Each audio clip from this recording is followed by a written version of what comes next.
Panguva ino VP Kosano Chiwenga is being urged to remain vigilant. Kunokwanzi VP Kosano Chiwenga is under attack. Mamoves ake ese arikuonekwa kunzi ari kuinvestigatiwa, ari kutevererwa nevakomana vanoonekwa kunzi vari kuda kuisa upenyu hwake at risk. Zisarapinda mumashoko, chiitiko chiri most recent chakaitika yesterday kuzvishavani. We all saw VP Constantino Chiwenga aiwa achivhizita macompanies, mine companies ariko kuzvishavani.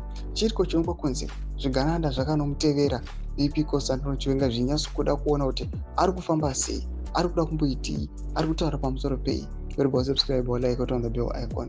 Pana papa ende chikura zvikananda posta this picture ramuri kuona ramudhanule anyatsoonekwa kunzi akanga ari parutivi pageneral achinyatso kuona kuti ari kumbofamba sei. Even mukuona mamwe pictures amuri kuona munyatso kuona kuti aiwa the situation was very tense.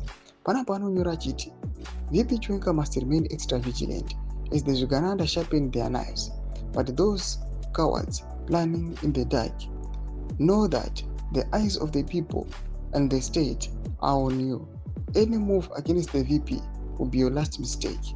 Punishment will be swift and immediate. Ndomashoko anobuda toka panguva ino zviranyasoratidza kuti VP Constantino Chiwenga vari panguva yakaoma.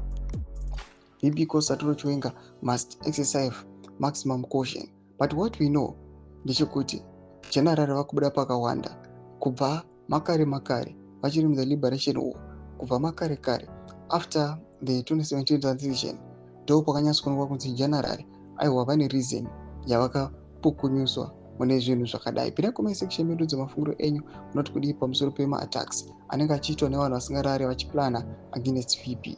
Pinda comment section medu dzemafunguro enyu munoti kudii pamusoro pechiitiko ichi. Subscribe or like pamwe chete on the bell icon.